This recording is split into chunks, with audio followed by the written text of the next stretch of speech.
right, welcome everybody to episode 4. 5. No, this is 5, yeah. I keep messing that up. Welcome to everybody to episode 5. We've got a lot on our minds. My name is Stevie B. My co-host. What's going on? I'm Kells.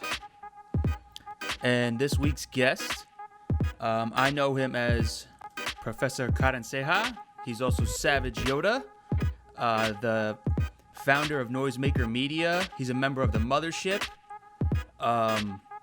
And I'm trying to remember your woodworking. Was it Out of the Woodwork? Straight out the woodwork, yeah. Straight out the woodwork.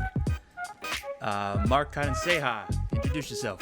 Thank you. It's an honor to be on this show, episode number 4. It's actually my lucky number, so thank you very much, man. Looking forward to being on future shows as well. No, I don't want to intrude on what you just said. It's actually episode 5. Oh, 5? My bad. Which is funny because episode that's my favorite number. That's why I got 2 5s in the. I fucked it up from the jump, so that's on me. But yeah, thanks for having me on the show, guys. Heard the previous episodes and really impressed with how you guys are like developing this show into your own respective brands. It's very impressive. Thank you, appreciate it. We kind of like had a podcast going before, but we just really didn't like stick with it. So we kind of just took some time and rebranded and everything, and kind of came back strong. And by the way, I'm no longer Savage Yoda due to just like fear of any legal issues in the future. I've changed my name. It's still in transition, trying to figure it out. So I'm not using that artist name anymore. Oh man, is that still your Twitter handle? No, I changed it. So I changed a lot of stuff. We'll talk about that off air. So that's another issue. Yeah, no doubt. Yeah.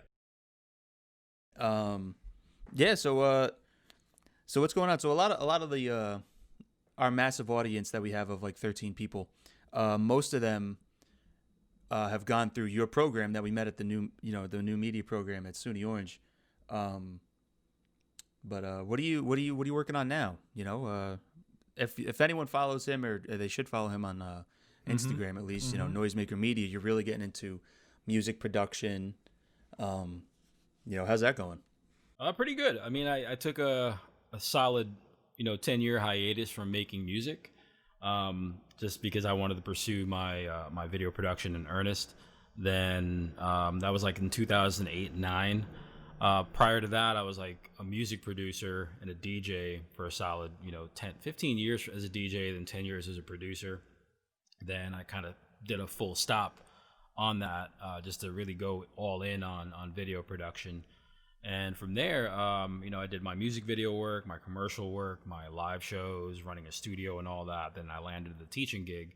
But the 10 years away from music was like kind of good, because it allowed me to reset on what I was doing musically, because I was doing mostly like hip hop at that time.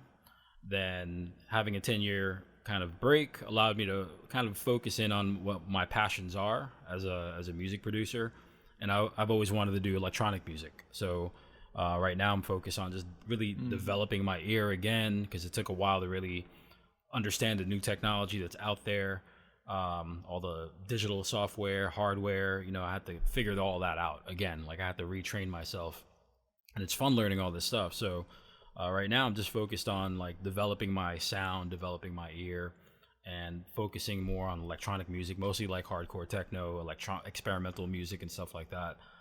Maybe dabble with some hip hop if I want to, but yeah, going all in on the music production tip. That's dope. I mean, like you said, relearning the technology, it's got to be a lot different than loading the samples into an MPC like it was 10 years ago. I still got my MPC. I mean, I had like a full-fledged studio set up in my bedroom. I had keyboards, synths, and everything, and I owned 2 MPCs, 2000 XLs, and I would do beat battles back then. And I would be the only person rolling up to a beat battle with 2 MPCs. Like, people looked at me like either I was like really bougie or like I was crazy. But the way I kind of ran my MPCs at that time, I had like one dedicated for samples and the other one dedicated for drums. And nobody ever like thought like that, So when I started doing that, people started trying to copy that approach, And I made my productions more organic to make my drums sound more like a drummer, rather than like it being like a Just Blaze kind of beat where the beats were very like, or the drums sounded very robotic. Everybody's drums back then were very just like I don't know, either they copied Dilla or they had like a very unique sound that just didn't sound real. You know, it just sounded very like flat. You know, so I tried to make my drum programming and my drums sound really good, or at least like a real drummer. So I started like just kind of shadowing drummers and trying to emulate their style. You know, understanding how to drum from an electronic standpoint. You know, so that's why I had two MPCs at that time, one for sampling and one for drums. But it's completely different now. You know, so but I still use the MPC because it's still like a familiar kind of workflow. You know. But now there's like more modern things that make things a lot easier, but it doesn't necessarily mean music is easily made. You know, it's a lot more complex now, you know? I think that's actually a really good way to put that. That it's just because it's easier to make it doesn't make it easier to make. Well, you said it better. What, you know? But yeah, it's definitely complex because the one thing that I've always had difficulty kind of like managing was engineering. I'm not like a good engineer. I'm getting better at it. I always sucked at it.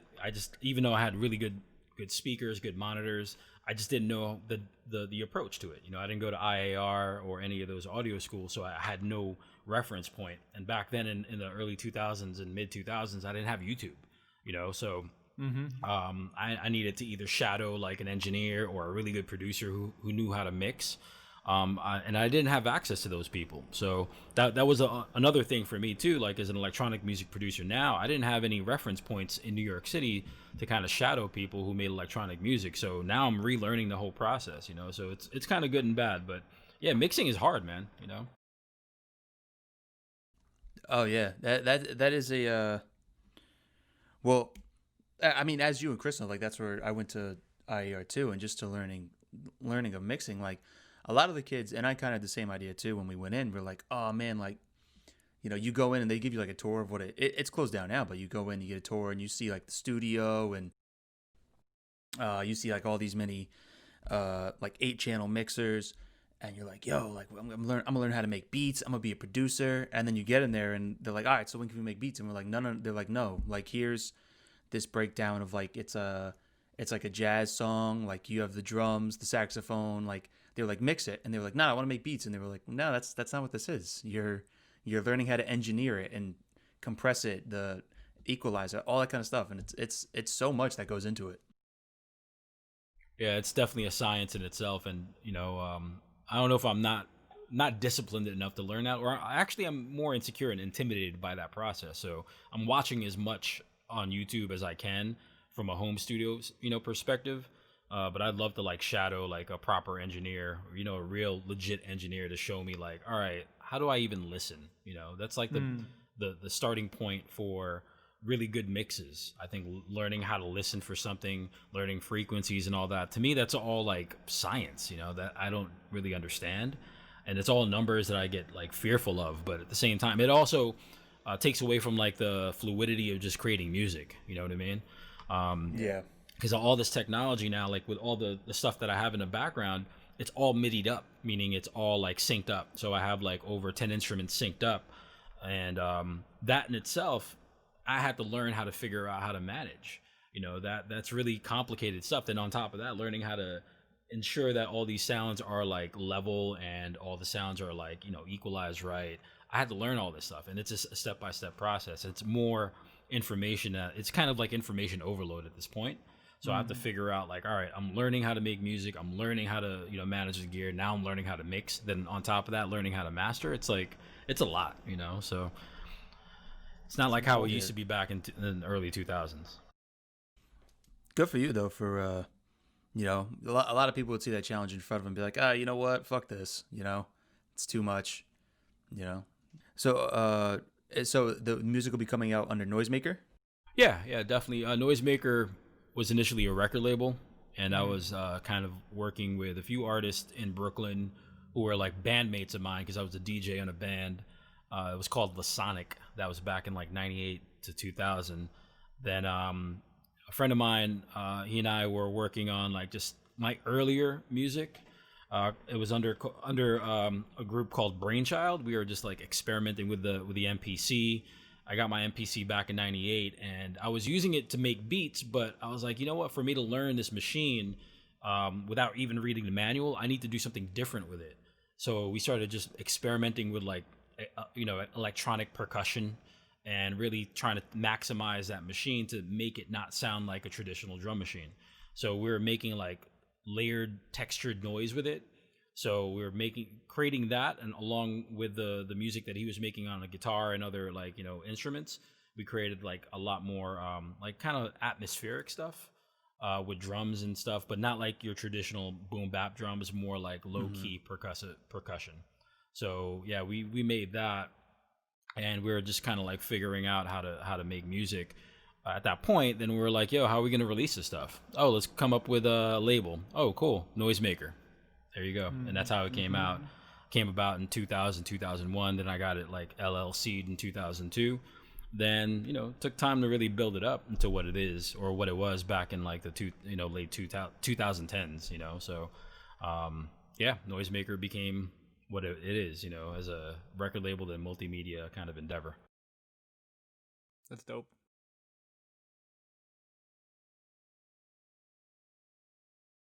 That's a hell of a journey.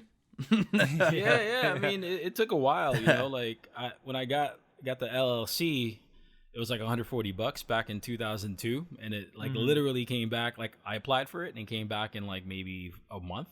And I got the LLC pack, and I was like, "Oh, I'm gonna get mad money now because of this." And I didn't know that's how the process. It didn't work like that. I didn't know I had to come up with my own capital and all that. So yeah, it was definitely. And if I wanted grants, I needed to be a nonprofit. It was a shocking kind of thing, revelation. Like, oh, running a business is not an easy thing. So. It's been a journey, since then, but it's worth it because like it allowed me to create like my own path, and that's the one thing that I tried to teach you guys, while you're at the new media program at SUNY Orange, is that these paths are either created for you or you can create them on your own. You know what I mean?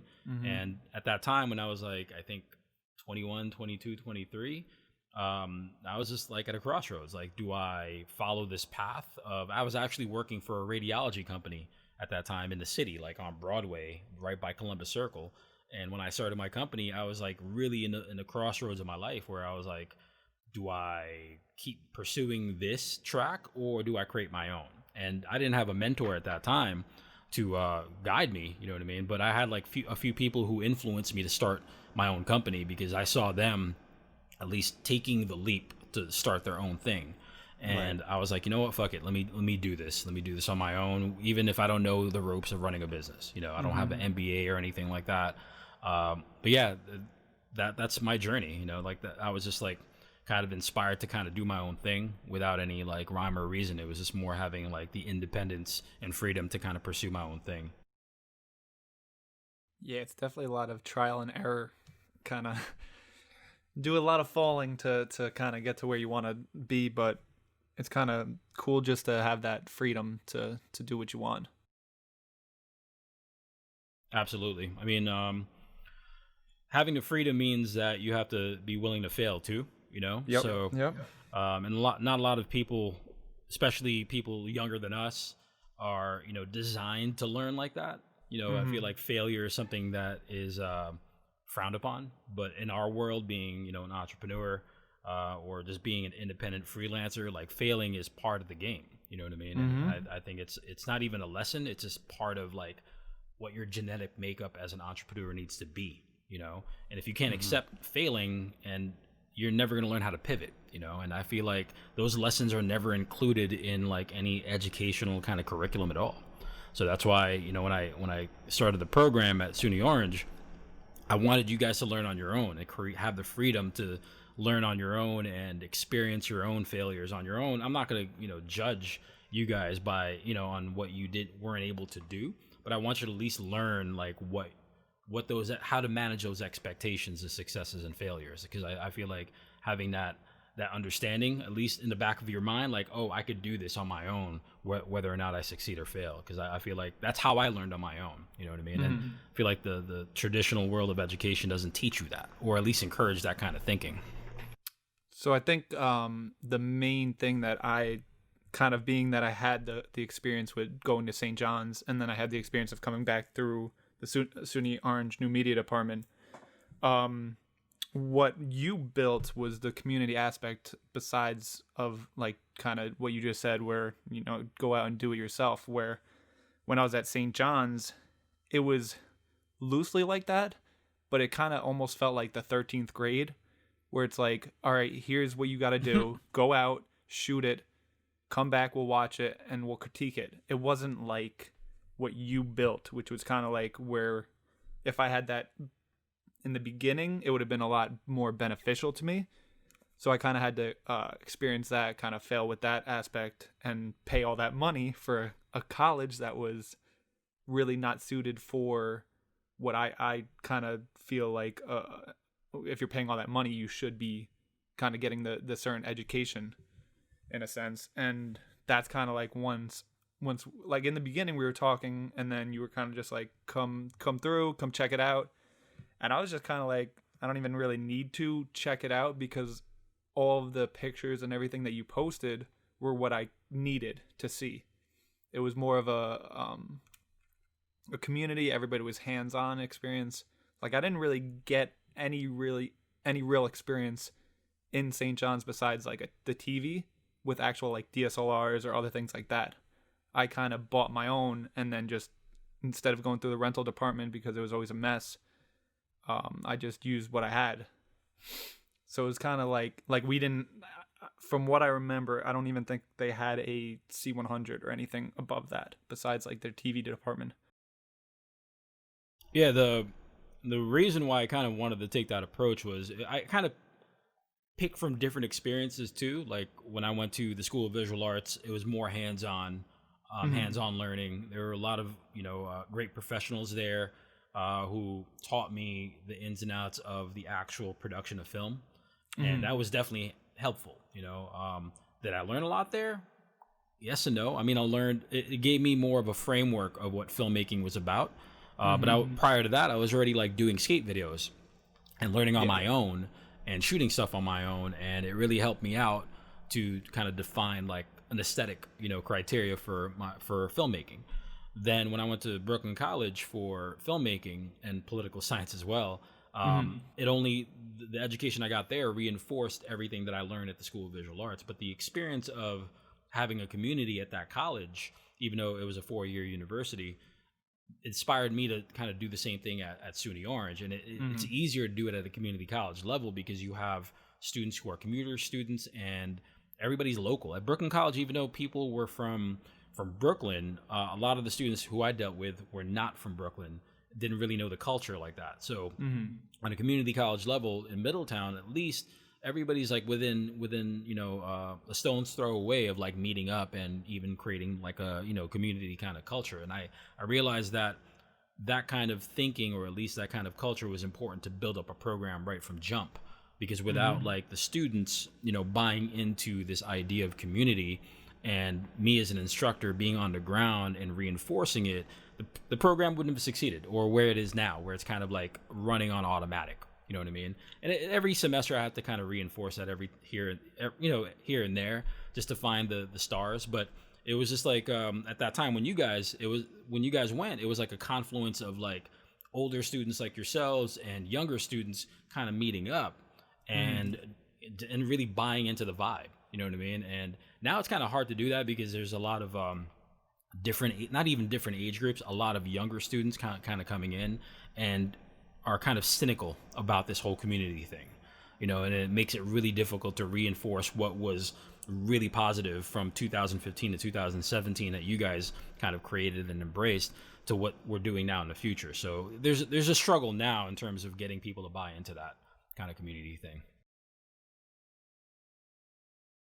Yeah, I'll tell you what, it worked. Sidebar though, any chance Chris gets to shit on St. John's, he takes it. Yeah. Well, Like, I mean, at the drop of a hat, he's like, "Yo, fuck St. John's." I can't deny that. There was definitely there was definitely professors there who were good, and like I had a lot of good experiences. But like it wasn't like a community based. Like we would go to the class, we would go home. Anything that had to be like group projects, like we really didn't work together like that. It was like a kind of do your own work kind of thing, and then we meet up in the class and and show our projects. At the end of the day, it's all about the instructors too. You know what I mean? So I noticed that in the world of academia, especially in the world of film too, some of these professors who go into the world of academia see it as a fallback. You know what I mean? Like a last resort. And for me, I didn't have to go into the world of academia at all. I mean, I could go back out there and compete if I wanted to. But I just found it was the right time, especially putting in 20 years of just doing this on my own. I learned so much on my own, you know what I mean? Even though I did go through the rigors of like, you know, the world of academia and everything, but I was like a lifetime student. So I wanted to be able to impart this knowledge now where I feel like it's necessary to be able to share this before, not that I would grow stale, but it was the right time to teach you guys these lessons because it's imperative to know these lessons because it wasn't being taught to me, at least. I was looking out that it was something that I was looking for when I was actually in college. Like, how are you going to teach me to succeed in the industry? Are you going to teach me these soft skills, or are you going to just keep shoving down these hard skills down my mouth? You know what I mean? I needed soft skills. And these professors lacked it because they themselves didn't succeed in the real world. Some of them just like found shelter in the world of academia and, you know, got tenure. For me, it's like, I find it a privilege to be able to teach, you know what I mean? And I never will, you know, relinquish that because it's just, I just feel good, you know, being able to influence and teach. If I decide to leave anytime soon, then, you know, I've done my job, you know what I mean? But at the same time, it's a privilege and honor to be able to teach anybody, especially being tenured. But I think a lot of educators, maybe the educators that you dealt with at St. John's, didn't feel like that. So they didn't need to be able to connect with students one-to-one or even put themselves eye to eye with you guys to feel like to create meaningful connections. So for me, you saw I was always on the ground. I was always accessible to a detriment too. But that was, for me, that's how you connect with students, or at least, you know, be able to build up the peers that you guys want to be, you know, if that makes any sense. Not yet. It's definitely a different mindset that you have to go into. And, yeah, I think you gained a lot of respect from the students too, because you're current, you're up to date. You're not preaching, resources and materials that like the students feel is outdated, where other professors within SUNY Orange were, and I'm not going to name drop them, but they're like, oh yeah, go on MySpace and that's a viable music thing. And we're like, no, it's not. And they would just try to reinforce it and cram it down your throat. And it's like, all right, you've already lost me. You know what I mean? Because I feel like you are preaching something to me that's out of touch and outdated, and you just don't want to hear it. There's no possible way of thinking like, oh, maybe I should put my ear back to the ground and see what is actually popular these days. She's got this cookie cutter thing that she's just teaching from 6 years ago. You know what I mean? Like, yeah, I mean, a lot of professors that we have there in the program teach like that, and it's a lack of knowledge or willingness to learn. Yeah, having your ear to the ground matters. You know what I mean? But at the same time, like for me, you know, in terms of the curriculum, I have to keep it like flexible. Every semester it changes. I have my foundation in terms of what I want to teach, but I can't play the same music videos to you guys all the time. There are like pillar music videos for like my intro media production that I want to show, but I'm always checking out like groundbreaking videos that I think would be relevant to students. I'm not going to pick like some random ass video like Cardi B video that is as popular like that and be like, this is the pillar of music video production. You're going to learn a fuck ton out of this. Yeah. But and just to play to, you know, being relevant. But at the same time, I'm going to show you shit that's going to be like, oh, this is dope. Like, I didn't know about Flying Lotus prior to this, or I didn't know about this artist prior to this. I want to show you things that I think are still relevant, that are timeless. I don't care about like getting, you know, brownie points for like being relevant or anything like that. But for me, like the best professors were the ones that influenced me by making me open up my mind and making me aware of different things around the world. You know what I mean? Giving me more of a global perspective. Those are the professors that I hold on to that are memorable. So not that I aim to be like that, but I just kind of borrowed from what they kind of provided me. Like their approach was really important to me in terms of connecting with students. Yeah, definitely. So now you're still teaching, right? You're going back. Oh yeah, yeah. Okay. I'm one of the I think it's only 10% of the faculty or 15% of the faculty going back. Everybody else is online. I had a chance to like pack it in and be like, yeah, we're going online for everything, both semesters this year and or this fall semester and spring. But it's tough to do it with a new media program, especially with everything being hands-on. So I'm kind of like pioneering in my department, at least, to do things, still face to face under the circumstances at hand. So I'll be safe. I'll be extra safe, and try to operate within the guidelines. But at the same time, I don't want to compromise the program. We built it up so fast, and at the same time with so much integrity that to lose it now would be a shame. But I think this is a good opportunity to only reinforce what's good about the program, and also what could be done for other programs throughout the college. You know what I mean? So it's a good opportunity, but I still have to be mindful of like everybody's safety, everybody's health. So yeah, I'm going back, on Monday, teaching 5 classes, unfortunately. Oh wow, yeah, it's Monday already. Damn. Yeah, I mean, we're splitting up the classes. Say we have a group of 15. We're splitting up the classes into 2 groups, A and B days. So like, say that's what I was gonna ask. Yeah, if they're gonna cap how many students you can. Yeah, I mean, for traditionally, like, for the TV class, or for TV studio production or intro to media production, we have 15 students in there. But just to play it safe, we're going to split the class into 2. So one class will, if it's a 2 days a week type of class, we'll have one class come in on a Monday or Tuesday. The other group will come in on a Wednesday or Thursday. A class like cinematography, I have to kind of approach it where same thing, like A and B days, but since we only meet once a week, I might have to do like a thing called a high flex, where I'm in a different room. One group is in one room, the other group is in another room, and I'm live streaming a demo of something.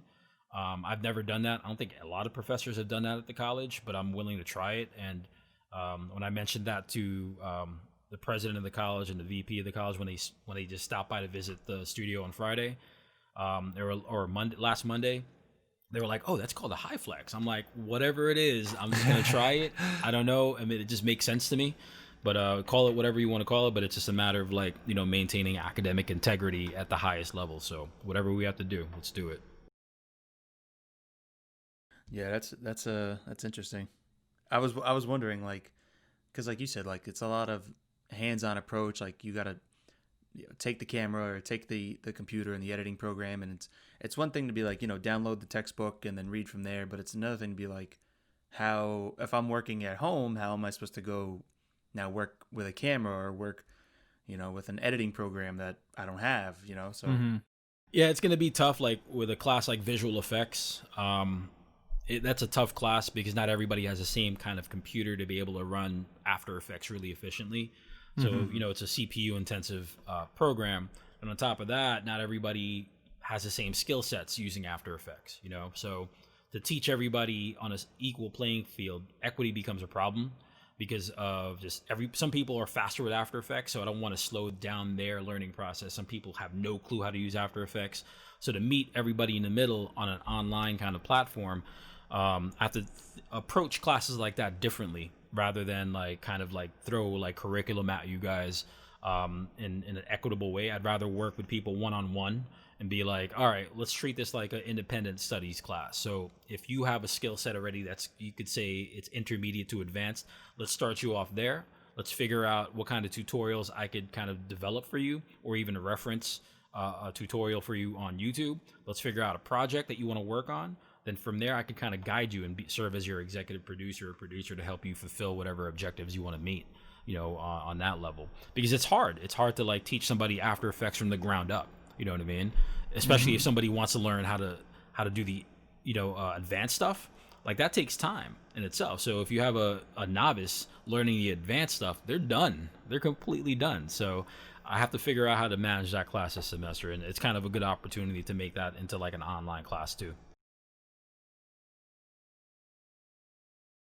Yeah, I especially, I mean, the computer-based thing is the hardest thing, because I know some of my older computers would not have been able to handle After Effects at all. Yeah, I mean, I'm incorporating Blender 2 into the mix. Oh wow. Yeah, it's fun. Nice. I'm not going to hate on it. Eric had a good strategy in incorporating it. I thought now the new version of Blender is way more friendlier, so it's a lot easier to manage. It's become a lot more prevalent too in like the industry as a go-to for 3D 4D software. So I started learning a little bit of it too, and it's pretty because I use it for I create shapes and other like dimensional like objects with it for my visual projections that I do for the Mothership. So I found it really useful to use, and it was much easier to use now with the most recent update that they had for it. So I think it's a lot more accessible to students. It's not just for a bunch of VFX nerds. It's actually a lot more accessible for anybody to use. Yeah, I remember using Blender, and when I was in St. John's, we used what was it, Mocha or Maya. Maya, sorry, that was it, Maya. And for me, Maya was just I was really bad at Maya, but like the transition, I mean, there was also like a 6-7 year gap, but using Blender was a lot easier for me. I kind of like grasped it better, and that was even a couple of years ago. So I'd have to re-download it and see how it is now. But I was a fan of Blender. Yeah, it's back when I first started teaching that class, I was kind of reluctant to use it, but now it's just if it makes sense for me, I'm sure it makes sense for a lot of people. So you just have to be like disciplined and willing to learn all the tutorials. But there's so many tutorials now that kind of simplify like the entry point of learning how to use it, that you could literally spend like an hour, jump right in, create shapes, animate it, and even add like texture to it. And it like I'm kind of blown away by like how simple it is actually once you understand like the basic concepts of how to create objects in 4D or 3D space. You got to get back on it, Chris. Yeah, definitely. I mean, it's still free, right? Yeah, man. Of course. Yeah, then I definitely got to get on it. So with that, within there, you dropped like a little thing I want to touch on. What's obviously what's going on with the Mothership? Can you explain to me what the Mothership is, and then tell me what's going on? Yeah, with so it? the Mothership is just a curation of culture from both music culture and counterculture. So I teamed up with Panja, which is Anusha Mehar, and she no longer has the actual physical space in Newburgh, but she actually has the brand itself. So she's definitely a curator of arts and culture as well. So her and I kind of developed the series in the city of Newburgh at her space on Liberty Street, and along with Crate 45, which is what's her name? Marissa, I'm sorry. I'm getting old. Marissa, and I forget what's his name again. Jay and I feel Malik. so bad. You guys are gonna edit this, right? Jay and Malik. Yeah. So they definitely added a lot of that relevance to what I was trying to do with the Mothership, and the Mothership was trying to just be like introduce electronic music culture to Newburgh. There's some people who are DJing and like playing a lot of EDM and kind of mixing in hip hop and stuff like that. But I wanted to do just straight up electronic music, like how like the Detroit techno scene kind of emerged in the late '80s from Derek May, Kevin Saunderson, all these other great producers of that time. And they were influenced by so many different disciplines of music that they created the sound that is known as techno. Techno didn't emerge from Europe or Belgium or Germany. It actually started in Detroit.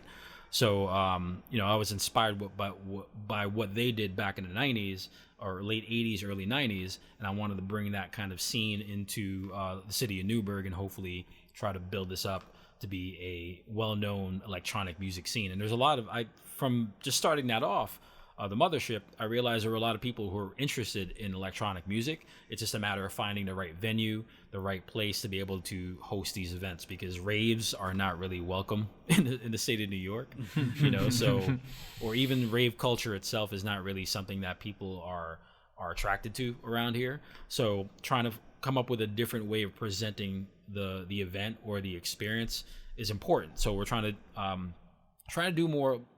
We're planning to do some virtual events as well in the future, and we're in the initial stages of doing like a large scale kind of like event at the Thornwillow Carriage House in the city of Newburgh.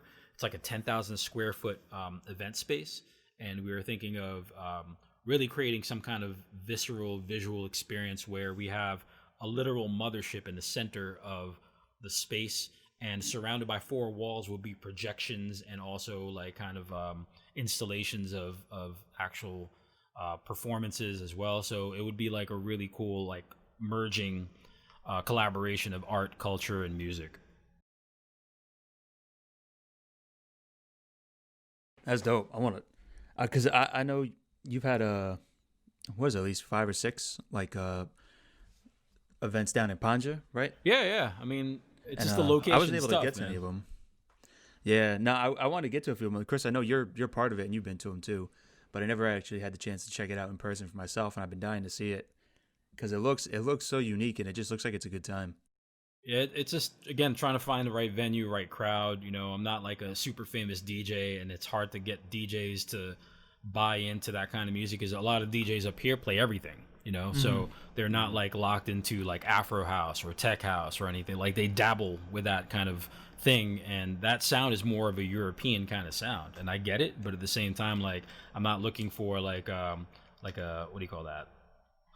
Not open format DJ, but I'm looking for like a DJ that loves techno, or a DJ that loves like drum and bass, or a DJ who loves garage music. You know what I mean? Like like a very unique palette, but that's focused on electronic music. Not somebody who just goes to Beatport and downloads 5 tracks and be like, yeah, I know EDM. You know what I mean? Like I need you to know the culture, because like in the back of what I was doing, like in the background, like when I was making hip hop, I was always influenced by my electronic music heavily, and I just didn't know how to make the music. So for me, like I'm now actually pursuing what I've always been passionate about, which is like electronic music, and I've always loved that sound. I've always followed the electronic music scene since the early '90s, from like early jungle to hardcore techno, all that stuff. I just couldn't buy it back in the day because like buy the records, the actual physical vinyl, because those records were expensive as hell. And for me, like I didn't really have that much of an allowance, so I could only buy like 2 singles at that time. Like I would buy like doubles of like Protect Your Neck by Wu-Tang Clan, but I couldn't drop $15 on like a European house record by Armin van Helden. You know what I mean? Like I couldn't, it just didn't make sense for me. Like a broke Brooklyn kid, I had to like make my money, you know, make my money go longer. You know what I mean? So buying doubles of a record versus, so that was the only reason why I didn't become like a house or techno DJ, was because the records were super expensive, you know. So but hip hop for me was always like my first love, even though techno and electronic music were like my second. So I'm excited to see this get back up and running. yeah, hopefully it'll be soon, you know.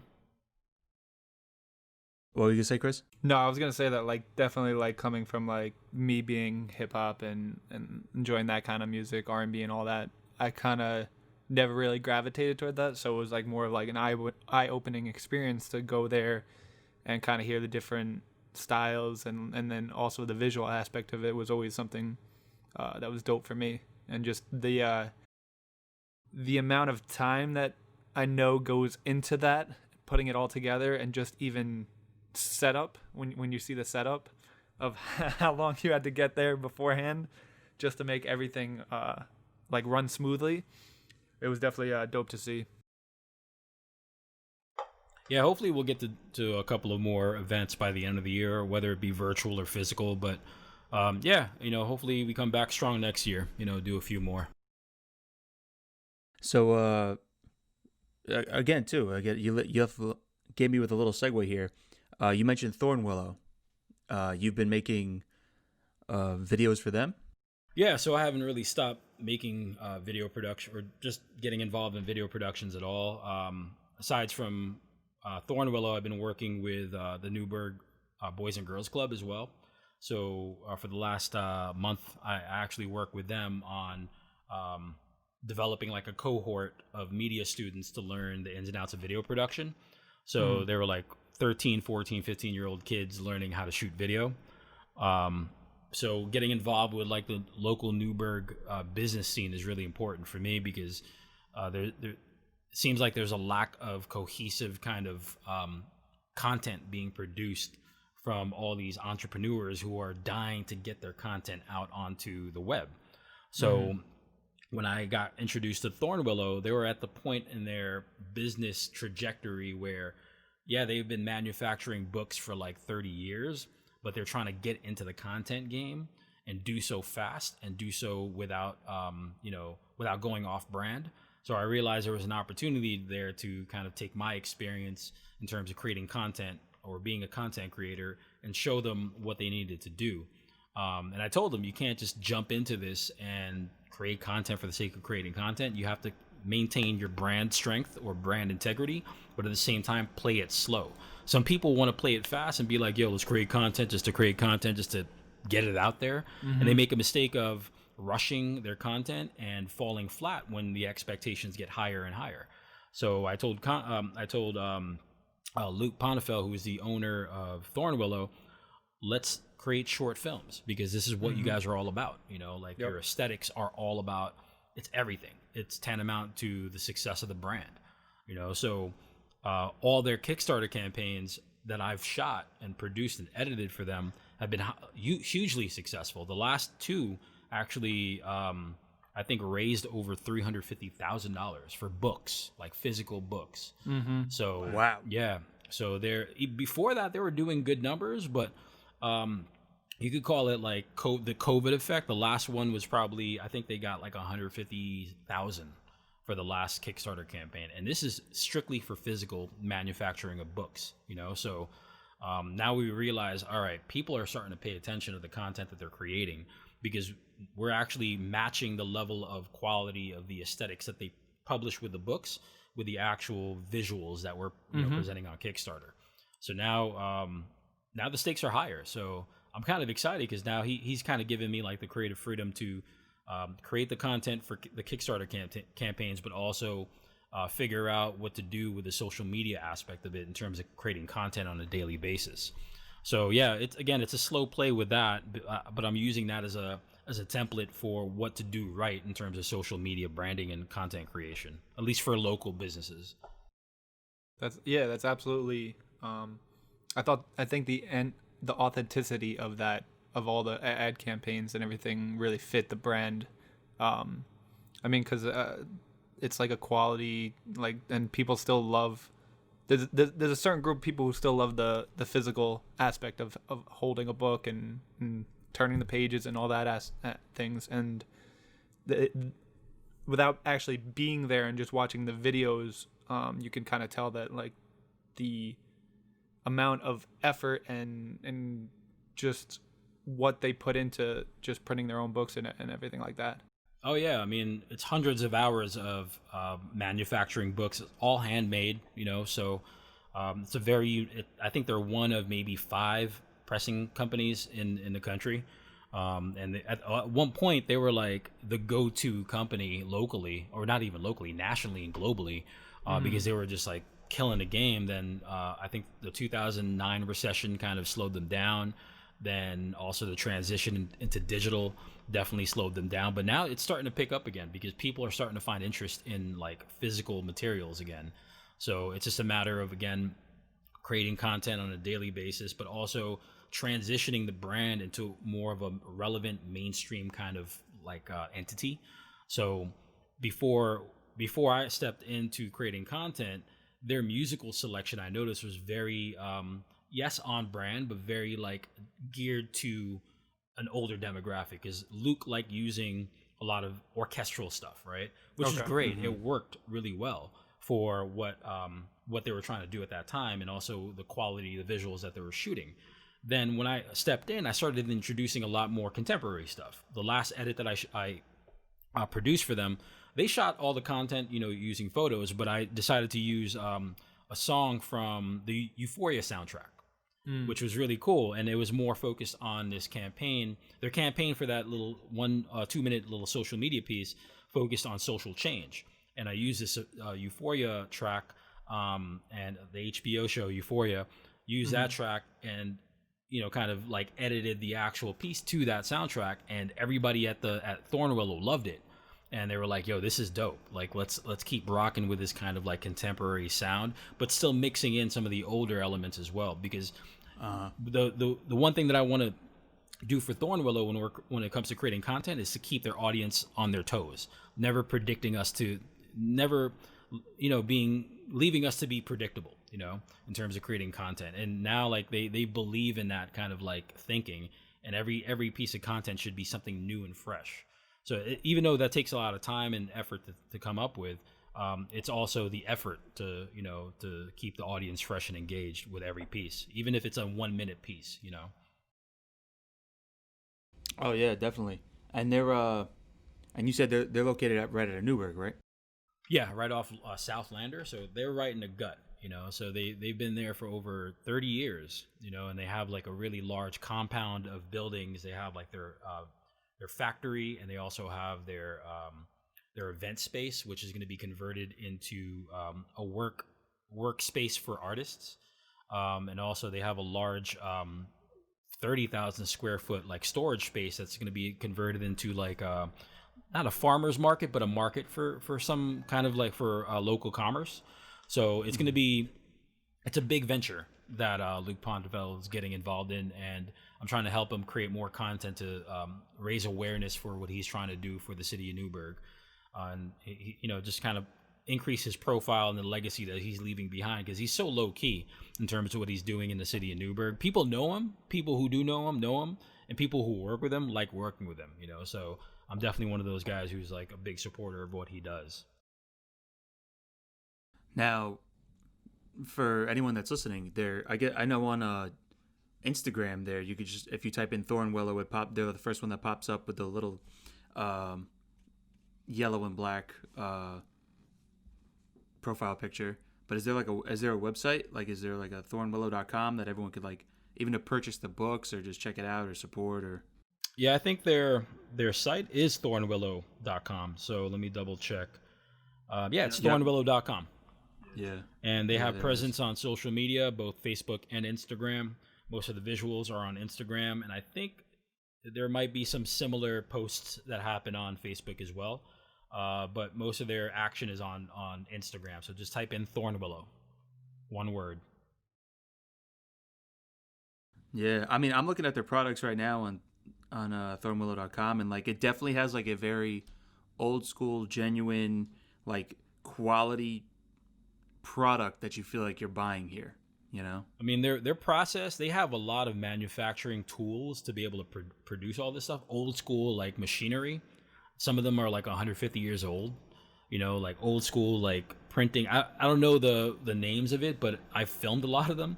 And they're impressive, man. They maintain them. They have specialists who come in and maintain all this machinery. They're old school, and I think that the craft of creating things by hand is being lost by automation and machinery. So again, I'm trying to embrace that ethos that they have in terms of storytelling on social media, not kind of going about it in a slow and methodical way in terms of increasing their brand profile from a local, regional to a national brand. So I respect what they're doing. You know what I mean? There's a lot of businesses here in Newburgh who are quick to start, then all of a sudden they fade quick. You know what I mean? And right, yeah. That's a story of local businesses. Everybody's hungry to like make money off this internet thing, but they don't understand that it's a slow game. The slow play gets you faster where you want to get to. If that makes sense. Absolutely. Yeah. No, I'm picking up what you're putting down there. It's usually like a 10-year process to get found overnight. Yeah, I mean, Noisemaker took me forever until I realized, oh shit, I can't just be waiting around here waiting for opportunities. I need to create it. So that it's just a mindset thing when you start your business. With your podcast, it's going to take time to build up, an audience, but the more authentic you are, the more content you produce, people will find out about it eventually. And I think that goes to say with any kind of brand that you put out there. You can't just like appropriate things or kind of come off like a clout chaser or anything like that. You just have to be true to who you are, and create content, bring people in who are authentic, who believe in what you guys do. Then it's going to resonate with people who actually believe in that kind of like, mentality. Yeah, that's absolutely true. I mean, with Iconic Visions, we've been going on it since like 2011. So it's pretty much a long, slow process. But I mean, for me personally, I wouldn't have it any other way. I mean, you learn a lot through the years of the sacrifices, the long nights, all the mistakes. You know, you kind of have to. I feel like for me, it was great to kind of have those learning lessons. But yeah, you get to a point too, once you get to that like longevity state, you start picking and choosing like the right relationships. You know what I mean? And the right relationships lead to better or the best results possible. So with Thornwillow, I've been working with him since 2018. It's been slow and slow going in terms of our relationship, but I realized like I don't want to rush them into creating content. They have their own timetable. They don't really have the resources to be able to pull off like turning around content like 24/7. So when I was pushing them to create content, I realized they don't operate like that. So I can't get mad at them for not operating the way I operate or the way I'm accustomed to. So I didn't want to mess up that relationship because I realized they're not at that level yet. You know what I mean? With other people, like some people you just got to let go because they're toxic, you know, in terms of like what they're bringing to the table for your brand. So you never want to allow people to dictate your destiny as a creative. You want to be able to pick and choose who the characters are who are part of your actual journey, if that makes sense. Yeah, that's great advice. Absolutely. He's out here dropping gems. All day. Always. That's why we always love to go to the class. That's why I never miss class. Well, that's all those unfortunately, you guys can't come to the school anymore because it's on lockdown, so nobody could pop in anymore and be like, "Yo, what up, Mark?" It's all locked down now. That's crazy. Yeah, man. Well, hopefully everything will clear up and then we can make an appearance at some point. I'm not gonna lie, I kind of like it locked down like that because we could control the ins and outs of who's going into the studio, you know. So you just have to like email me and be like, "Yo, can I come through?" So it's a lot more like ideal, you know, because with the door being open like that, anybody could just roll up, you know. Yeah. Yep. Yeah. So, I still got my parking pass. it's still good. It's good forever. Yeah, right. I'm selling orange passes if you need it, you know. Get you that faculty access. Yeah, right. It's a come up. I'd probably just throw the ticket on the ground anyways and be like, yeah, whatever. Yeah, they stopped ticketing people. Don't even stress it. Oh. Yeah, I mean that's dope. I feel like we talked about everything I wanted to talk about. Like, is there anything that was on your mind, Mark, that you want to bring up, or that's at your? I know we had Dixon on 2 episodes ago, and he was talking about your New York Mets, and he was talking about all that. I don't know. Sports is kind of like in a weird place right now. I'm just waiting for football season. Can't wait for that. Yeah. You know, I stopped watching the Mets back in 2015 because I'm a superstitious Met fan.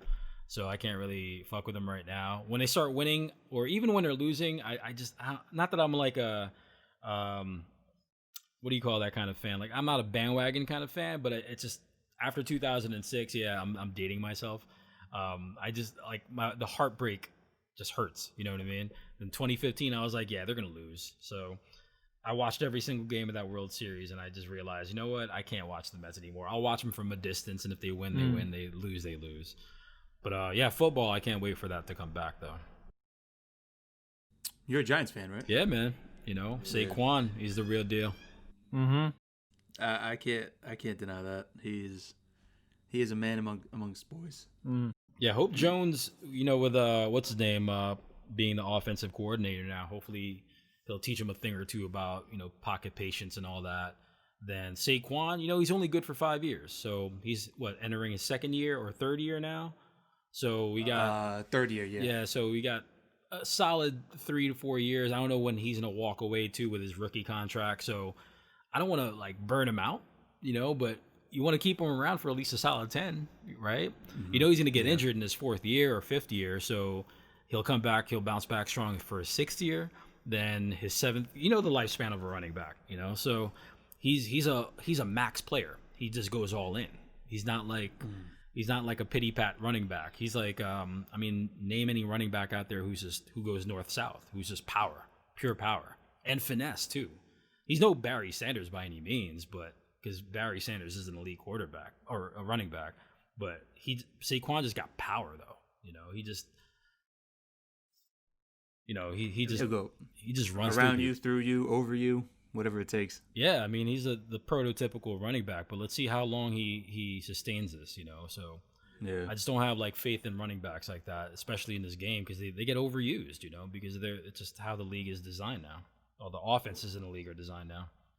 They run them into the ground until they're 30, and then they cut them and they draft a new one. I don't even think they run like. Yeah, look at Marshawn Lynch. I mean, he was a power running back, not the fastest, but he was power personified. What's his name? Rice from the Ravens. Even though he's a tiny guy, or not your ideal like running back, he ran north south. Like he was like strong. Who else? Chris Johnson. Like he had peak years. What was that? 2009 or whatever that year was, where he ran 2,000 yards, or even AP. I mean, I think AP. He's AP. Yeah. People kind of like disregard him as like a GOAT. Like dude ran like in I think 2009 or 10 or whatever year. He had like 3 years where he ran 1,700 yards, 1,500, and 1 year where he ran 2,053 or something like that. Like who does that in like a short amount of time? Those are peak performances. So the 1 year he was just short of breaking. I think it was a single season rushing record, Emmitt Smith's record. Yeah, I mean, I don't know why nobody considers him like in that GOAT conversation, but I recently posted something on Facebook about who I was reading that. Yeah, who would you pick in your prime? They had Bo Jackson, Walter Payton, Emmitt Smith, or Barry Sanders in their prime, right?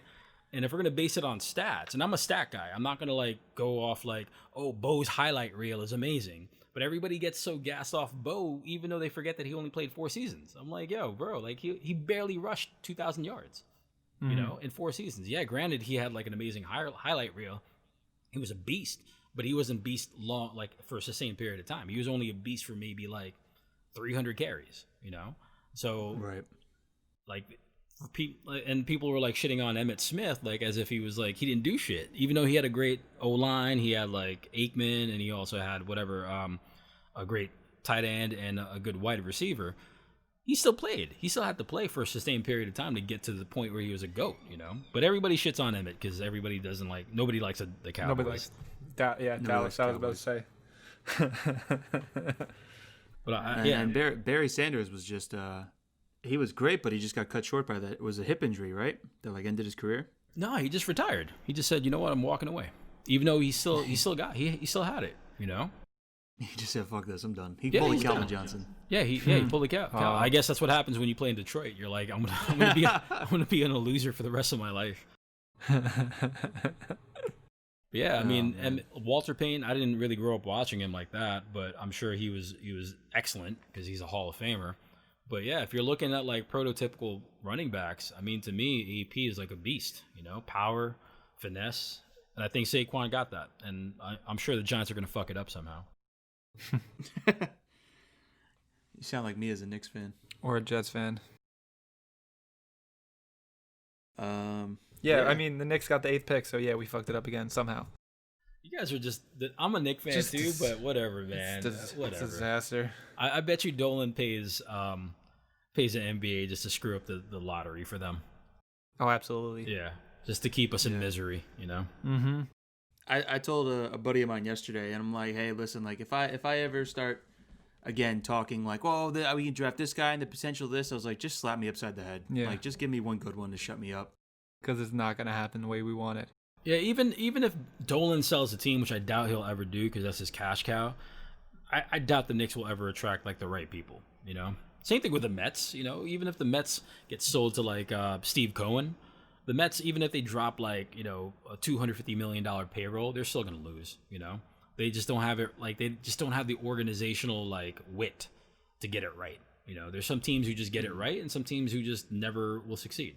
The Yankees always get it right because they're built like that. You know what I mean? Mm-hmm. And I'm not a Yankee hater or a Yankee fan. It's just like you just got to run your organization right from top to bottom. So that takes a lot of time to build that culture up. And the Yankees had over 100 years of experience. Not even that. Like the last 30 years since they started winning in the 90s again, they got it right. You know what I mean? Like from the farm system all the way to the championship rings. And the Dodgers got it right, even though they're spending a fuck ton of money. But the Knicks are never going to get it right. They're a doomed franchise, and we just got to accept that. Same thing with the Jets. Shout out to the Jets, though. I accept it, but still every year I have the hope. No, I think the Jets might get it right one day. Then One the next day. year they're gonna fail after that. Okay. Just to bring you back to reality. All I need is one. That's all I want. All right. Well, yeah, this was I felt like this was a fun one. I enjoyed this one. This is one that had a lot of gems dropped in it. Absolutely. Courtesy of you, Mark. Gem dropper. Gem dropper. Yeah. Yeah, man. Let's do this again. Maybe episode 24 or 25 or something like that. Yeah, after you're a couple weeks into the school semester. Get the update and see how everything's going. Well, if I die, they better name Harriman after me. You know. Oh yeah, absolutely. Yeah. We'll petition. We'll be in front of that building. I'm gonna be the only one in that building, so I'm like, Yeah. you know, everybody else is online. I'm out here, like, you know, struggling for the sake of struggling, just doing this Struggling for for the the- faculty. sake to educate the youth. Yeah, man. You know, but yeah, name the building after me. God damn it. You know, And spell it right. Yeah. spell it right, right? not with an en. It's an. Yeah, but let me know, man. I'm down for another episode in the future, man. You guys keep building this up, and I'm gonna keep posting it around, share it with everybody. You know, you guys and Dixon. It's inspiring to hear the positive stuff that you guys are creating, and it's worth sharing. You know. Absolutely. Thank you, man. We appreciate it. Absolutely. All right. All right, and on that note, Boom. On that note, peace and grease, everybody. Yes. all right, peace.